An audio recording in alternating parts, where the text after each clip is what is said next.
రాష్ట్ర వ్యాప్తంగా పెండింగ్లో ఉన్నటువంటి 3,850 కోట్ల ఫీజు రియంబర్స్మెంట్ స్కాలర్షిప్లను విడుదల చేయాలని, జీవో నెంబర్ 77ను తక్షణమే రద్దు చేయాలని అఖిల భారత విద్యార్థి సమైక్య ఏఐఎస్ఎఫ్ ఆధ్వర్యంలో స్థానిక నంద్యాల పట్టణంలోని పద్మావతినగర్ సర్కిల్ నందు ధర్నా నిర్వహించడం జరిగింది.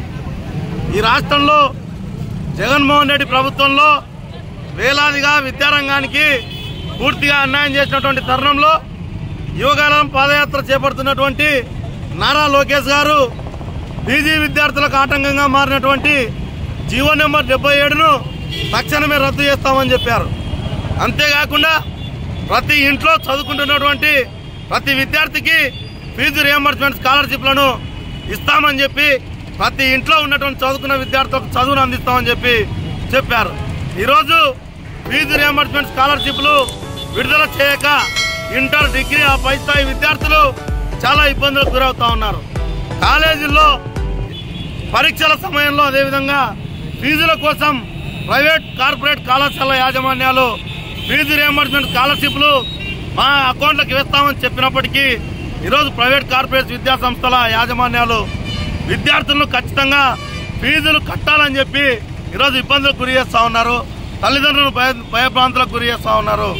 విద్యార్థులు భయపడుతూ తమ చదువులను కొనసాగించేటువంటి పద్ధతుల్లో ఉన్నప్పటికీ యువగలం పాదయాత్రలో ఇచ్చినటువంటి హామీలను విద్యారంగానికి విద్యాశాఖ మంత్రి ఉన్నటువంటి నారా లోకేష్ గారు ఏమాత్రం అమలు చేయలేదని చెప్పి కూడా ఏఐఎస్ఎఫ్గా ప్రశ్నిస్తూ ఉన్నాం.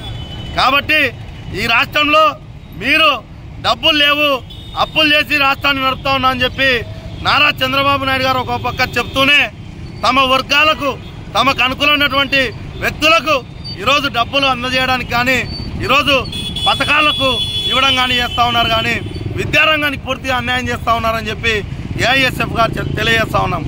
కాబట్టి తక్షణమే ఈ రాష్ట్రంలో విద్యారంగానికి ఇచ్చినటువంటి హామీలను అమలు చేయాలి. విద్యాశాఖ మంత్రి స్పందించాలి. ఫీజు రియంబర్స్మెంట్ స్కాలర్షిప్లను తక్షణమే విడుదల చేయాలి.